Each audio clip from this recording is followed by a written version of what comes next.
Radiant team pick. Templar Assassin.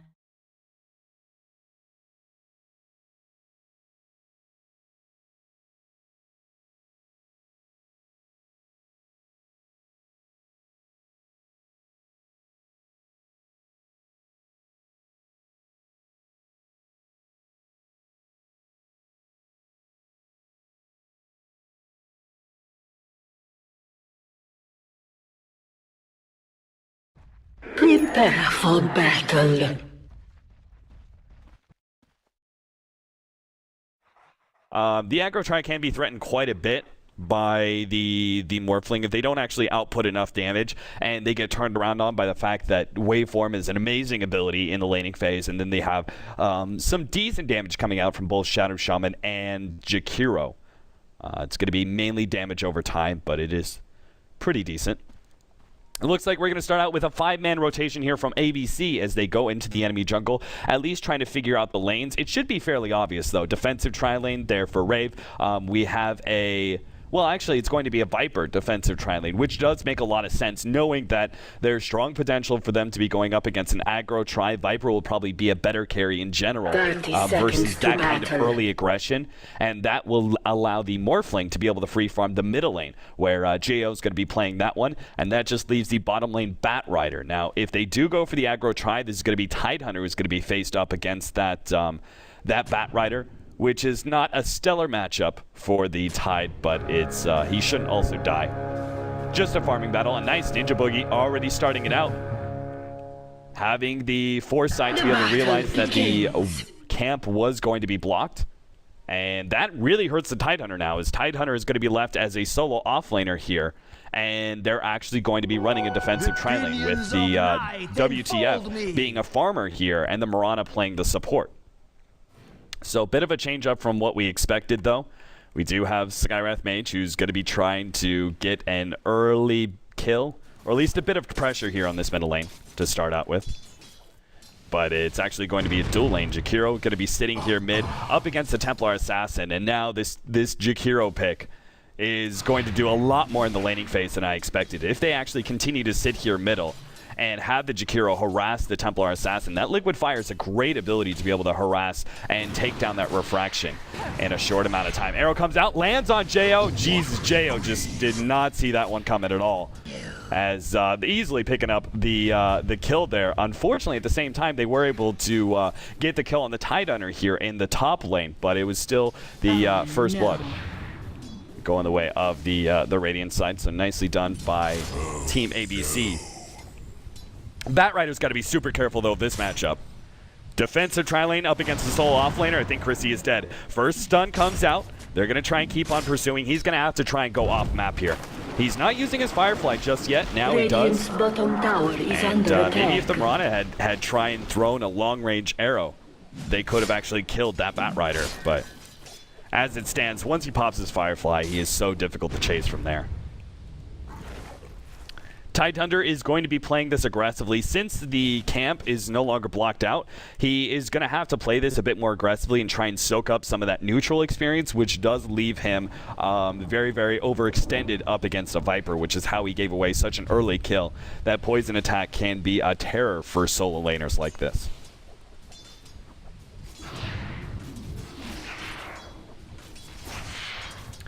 Mid lane matchup, Morphling versus the Templar Assassin, is a fair enough matchup for either side. I don't expect the Templar Assassin to be going down. His refraction should protect him from most of the harassment. And Jo should never die unless he's copping another arrow like that one. So hopefully he's going to pay a bit better attention. Nice pull coming out from Rave as they continue to keep the lane here well in control. Now the Tidehunter is still going to be able to sit here in the side, and this is the advantage of the Radiant offlane, is that you can sit here next to this hard camp and soak up a lot of that experience. But you can see what Rior is doing. He's making sure this Tidehunter doesn't get the opportunity to get that experience. Arrow lands on Chrissy in the bottom lane, and they're going to be able to commit to this kill, as that was another solid arrow here from B-Boy, making a big splash here in this game so far, setting up both of the early kills on the side of ABC. I will be changing the name now for ABC. Jo has been copping a large amount of harassment so far from this Templar Assassin. Good use of side blades. But of course, Jo, every single hit does quite a large amount of damage because Jo is maxing out his agility because he's fighting up against that refraction damage. So it makes sense for him to try and get as much damage for his Morphling as possible when this is basically a CS war back and forth. It leaves them a bit more exposed to some of those ganks and the harassment from the side blade bounces, but it's well worth it as long as you survive in lane and are able to pick up that extra bit of CS because of it. We should be seeing an early mech here for Rior, who is safe lane farming. So he should be able to pick one up very, very early on, which is going to be a big attribute to them because I don't think ABC, they don't really have a mech buyer here. The Tidehunter could go for it. Arrow, B-Boy's going to throw out another one. Jo does not walk into it this time and is able to waveform away, but that's still a bit of mana blown there for Jo. And probably some paranoia that's going to be setting in as these ganks just continue to come over and over again. Double damage going to be found here for the Templar Assassin, so a refill of the bottle as well. Top lane is going to be pushing in. There's going to be the first opportunity for Jakiro to start laying down some of that damage onto the tier 1 tower.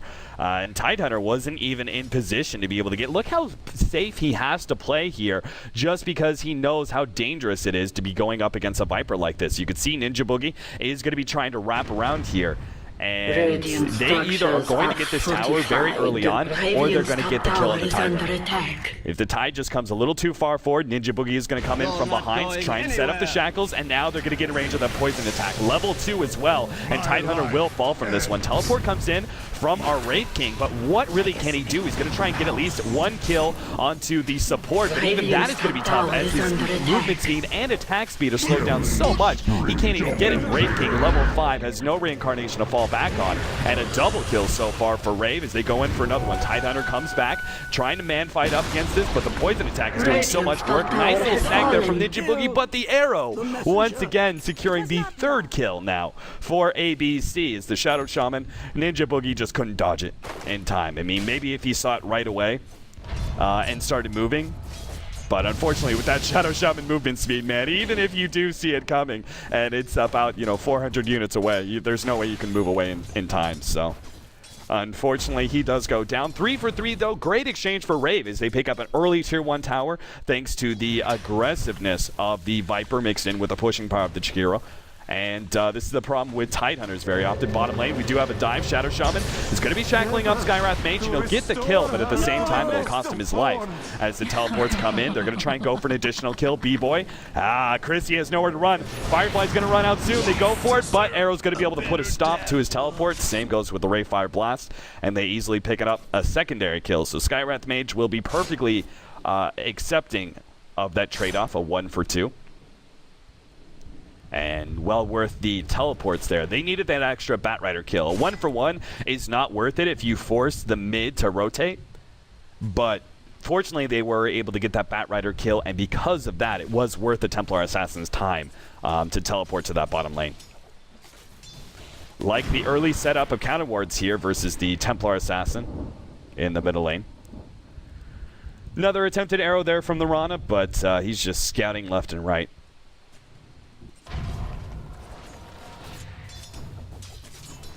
Phase Boots. Looks like we're going to be seeing, this is a common build for Templar Assassins right now. The Phase Boots drums into probably a Yasha is the most common build. Jo, well, not only does he have a waveform, but he also has a haste rune. So I'm not sure what this Tidehunter is doing. Looks like he's just stacking up Ancients. Unfortunately, this is the downside. As strong as Radiant offlane can be due to the fact you have access to this this hard camp right here, the one downside is that the dire side is a bit easier to be able to stack your Ancients, and Tidehunter is one of those offlaners that benefits hugely from stacking up Ancients due to his recent increase of a damage reduction from Anchor Smash, as well as the buff to Kraken Shell. He's able to tank up those Ancients and pretty much take no damage. He can actually farm a 4 or 5 stack of Ancients, probably only taking about 400 to 500 damage, which is not bad at all considering the huge amount of gold you'll get from it. Ninja Boogie looking for his opportunity to set up maybe a Shackles into a teleport. but he's not going to go for it. Meanwhile, Invis is going to be found. Cass, though, in some trouble. Already slowed down. The arrow can come out at any point in time. The Mirana making sure not to miss, and he doesn't even know. Oh, wow. The arrow completely missed. He can still get the right clicks in. Cass, another nuke, and that should be enough. No! Why hell? Jakiro barely stays alive there. Fortunately, they did know that there is a ward there, so they immediately counter it. And not a good start for Rave there, as they're already beginning to lose some of their mid-game vision. That being said, I don't think they depend too heavily on rotations. Obviously, the Batrider would love to be able to have a lot of vision for his Blink Dagger setups. But in general, I think that this Rave lineup is a bit more group up and push oriented around this Viper, because they got to start making use of this early mech that was picked up by the Viper. And if they can get level 6 on both the Shadow Shaman and maybe level 7 on the Jakiro, they have this kind of non-stop pushing squad that can take a lot of these tier 1 towers. And if ABC choose to fight and defend their towers, which they absolutely can, they have a great team fight lineup of their own, they're going to end up leaving a lot of room for this Morphling to farm. And that's a big issue, especially since right now, until the Tidehunter does has his Blink Dagger, they don't have the greatest engage, where they may try and force a fight, but if Moonlight Shadow or that Blink Dagger Ravage aren't up, then, you know, it's very easy for Rave just to be able to walk away from the engagement or even just sack one hero in exchange for extra time for the Morphling to farm. Arrow being attempted, sneaky Mirana. And Rior may not expect what's about to happen here. As arrow goes out, unfortunately, a bit unlucky on the timing there, as he expected the Viper to stick around for another creep wave and completely whiffed the arrow. Probably would have made more sense for the Wraith King to attempt a Wraithfire Blast first, but they're fine with it. We do have a smoke up, which comes just in time with Chrissy's Blink Dagger pickup, and they're going to find a Templar Assassin here. This is the perfect target. If they can actually drag him up on the cliff, I don't think it's even necessary, though. The damage over time is just overwhelms the poor Templar Assassin. Bottom lane, we do have the Viper who's going to be going down here, but he does get a return kill onto the Skywrath Mage before he falls. The Batrider coming in. Ninja Boogie going to try and turn this around, as Jo is also going to be joining the fight as well. WTF. Well, he only has mana for reincarnation right now. The Ravage, though, is up for the Tidehunter, and good awareness there from Rave, as they don't try and force the fight up against a Tidehunter that is now level 7. So instead, they're just going to go back to farming. Not a bad trade, though. Getting the pick off on the Templar Assassin is so necessary. I mean, you've got this amazing damage over time between both the Batrider and his Firefly damage, as well as the Jakiro, who actually went for a 1-1-4 build. He's still going to be maxing out Liquid Fire, and it looks like he'll go for a maxed out Dual Breath after that. Ninja Boogie in some trouble, places down a counter ward. He does see the upcoming rotation here from Team ABC. But yeah, if you actually look at some of the Jakiros that are maxing out Liquid Fire right now, some of them will actually go for a 0-4-4 build, which just valuing that Ice Path. Oh, what an arrow. Actually snags Ninja Boogie. Now they're going to be able to commit to the kill. The rest of them are diving in deep, though, and this could be a big response here. Jaya's going to come in, throws out the waveform, doesn't hit anybody there, as the Tidehunter getting lower and lower. Ravage is going to be popped. Now the Anchor Smash. Jo, unfortunately, does have that strength force to keep himself alive. He's going to be able to get thrown. The Tidehunter at least. WTF keeps on going, but he's going to be running out of mana soon. I like the way the Dire side are just not focusing him at all. Now the Templar Assassin is going to be joining the fight, immediately shackled up. There goes that refraction. Wraith King does fall, but the Templar Assassin are already down and out, and WTF is left with no allies next to him. Smart teleport away, though, as all of the stunts were already used from the side of Rave. They have a whole bunch of slows. The Ice Path was already used earlier. Morphling doesn't quite yet have a level of adaptive strike, and the Batrider apparently had Flame Bake either on cooldown or didn't have the mana for it. Either way, great heads-up play there from the Wraith King, because that really should have been a secondary death for him. You notice the way that Rave did an excellent job kiting around the Wraith King in that last team fight. He had a very hard time being able to stick on any targets because he kept getting slowed but not taken down. So his reincarnation didn't come into play until after everyone was dead. Radiant's bottom tower is under attack. And now here comes the push from Rave. They're going to take a secondary tier 1 tower. Batrider's going to try and pull the creep wave away from the tower, allowing the Jakiro and the Viper just to be able to focus it down very early on. The response from the Radiant side is going to be their mid-push, but there's no way they can take a middle tier 1 tower as fast, and it will be defended. Teleports are already coming in. Viper is going to be leading the way here for his team, and they'll probably just turn this into a push into the middle lane now, as I imagine that's all that's left for them. Wraith King actually ended up going for a Hand of Midas build, which I don't really agree with here. I feel that, in general, the Wraith King as a carry, this is why I didn't expect Wraith King as a carry. I expected the Mirana, because you're dealing with so many slows and disables that I don't think a melee carry makes much sense here. Batrider, exceptional versus melee carries. Morphling has range on you, so at least he's decent. Shadow Shaman, amazing disables. Jakiro, good slows, and the Viper mainly. It's mainly the Viper and the Batrider who are the two heroes that I would never want to play a melee carry against, just because it's going to be a bit too hard. Arrow's going to land on Cass. Another beautiful one here from B-Boy. They're going to try and get some additional kills, slowing down Rior as well with the Gush. They've already claimed the kill in the Jakiro. If they can get an additional one, this will be perfect for them, but unfortunately, the Viper just seems so tanky after he pops that mech, and it's going to be impossible for them. They keep on going here. Arrow is actually going to snag the Viper here, but Templar Assassin already being dragged back by the Batrider. TA does fall. Now the Tidehunter is going to go down before he can do anything, and disaster for ABC is they're going to lose the Wraith King as well, whose ultimate is still on cooldown, and potentially even the Skywrath Mage. He's going to be chased down by the Sticky Napalm, and Chris will just be able to flame break him back, and probably a shock or even the Morphling waveform should be able to finish him off.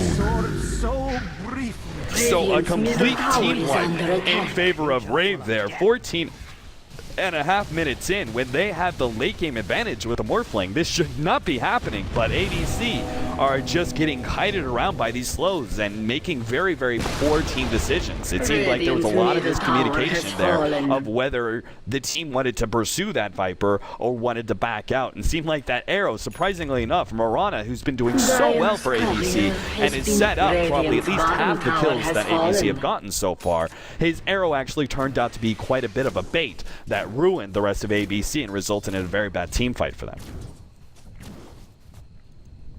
Again, targeting the Viper first, probably not a great idea with this maxed out corrosive skin, a mech, and soon to be an Aghanim. There is no way you can kill him unless he's solo. Honestly, I don't even know how they can get close to him. TFT is going to be going for a mech here, which we talked about was, you know, ABC don't really have a true mech hero, but Tidehunter can grab one in a pinch. Unfortunately, this leaves him without a Blink Dagger for possibly the rest of the game, depending on how well Rave are able to control this advantage that they have. It could be that this Tidehunter is never even able to get up his Blink Dagger. I'm sure he'll be able to farm up a mech at the very least in the next few minutes. He only needs another 800 gold for it. But you can see the disaster. 9-14, 16 minutes in. Jesus, Rave already sitting at a 14,000 gold lead and a 10,000 experience lead on top of that. Dire's top tower is under attack. So Team ABC apparently struggling up now, as they don't really have any items incoming. Like the phase boots and drums is finished by the Templar Assassin, but you can't go for the Yasha. That's a bit too greedy now. You have to commit to a BKB just because the magic damage is too much now from Rave. And I like this play. They've already taken all the tier 1 towers and all the tier 2 towers, so it makes sense for them to just now go back to Roshan. They don't have enough power to go uphill yet, but maybe with an Aegis they can attempt it.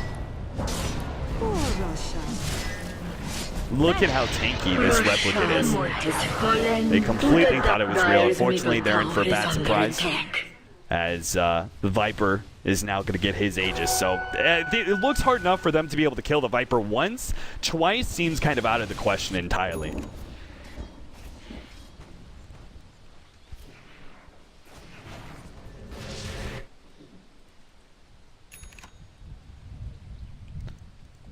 Well, there's the mech up for the Tidehunter at least, so that advantage from Rave is a bit more equalized. Unfortunately, the Viper is still massively ahead. Look at him, 9,600 net worth compared to the 6,500 on the Templar Assassin, who is the highest of the Radiant side, who's also going to be picked off here, is turned into a ram, and the Bat Rider is going to chase him down. Refraction does nothing there. It just gets burned down almost immediately, and TA has nowhere to run. He's just going to burn out inside the fire.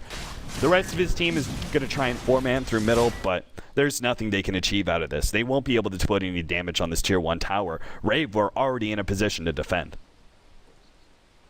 A bit of a split build here. Dual Breath and Ice Path being leveled up equally. A bit odd for the Jakiro. I do like the fact he's not going any levels in that Macro Pyre, though. I actually do appreciate that quite a bit. Macro Pyres, it can be an amazing ability, but only in very, very small scenarios. Like very rare scenarios is that Macro Pyre actually that effective for the mana cost and for being an ultimate. So I would actually, I agree with this. I think you probably should be maxing out the rest of your abilities first. Maybe you get Macro Pyre at 10-11. Radiant's bottom tower But I don't think Macro attack. Pyre level 1 is that important. Bottom lane, Jo continues to apply some serious split push. Meanwhile, the rest of the team's coming in through middle. They're actually going to find the Mirana. Shackle him up. Should be able to take him down rather easily. Meanwhile, the Jo is in some trouble with his Morphling. He is strength morphing as much as he can. Good tied under Ravage there. Just going to be able to secure 3. And finally, the Morphling is brought down. Now the drag back, though. Viper, meanwhile, he's just killing everybody here. And he still has an Aegis as well. He can stand here in the fight all day long. He can lose some of his supports. WTF, what a beautiful ward trap, by the way. Eul Scepter going to be used just to make sure he can't teleport out, and he will now die a second time as the rest of Rave. 3 heroes left, and it's enough to be able to push down this tower because they also still have the Aegis. Tidehunter trying to get in position for some anchor smashes, but it's going to be at least forcing some buybacks here. Rior is going to be hit by the first arrow. Ice Patch trying to give Rior enough room to get out. Nice force staff as well. WTF diving in deep against this, but he doesn't have a reincarnation. If he dies the secondary time, this could be the last team fight here. It's just everyone gets demolished here. This is a 3-man crew that just destroyed ABC and their 4-man. We're going to have Rior now come back with his Aegis. They continue to commit to this tier 3, and this is probably going to be at least a tier 3. Fortunately, with the low death timers, ABC may be back up in time to defend maybe one of their Raxes, but it looks like the melee Rax is going to go down as well. Chrissy gets himself a Ghost Scepter inside of the enemy shop. The only reason this Rax hasn't died already is the fact that while Jakiro is pretty good with his damage over time, the other 2 heroes not that amazing when it comes to physical damage on buildings anyway. Chrissy's going to find his opening once again up against the Templar Assassin. The damage over time just eating through the refraction immediately, and they quickly pop him. And are going to be able to pick up some of these support heroes on the side as well.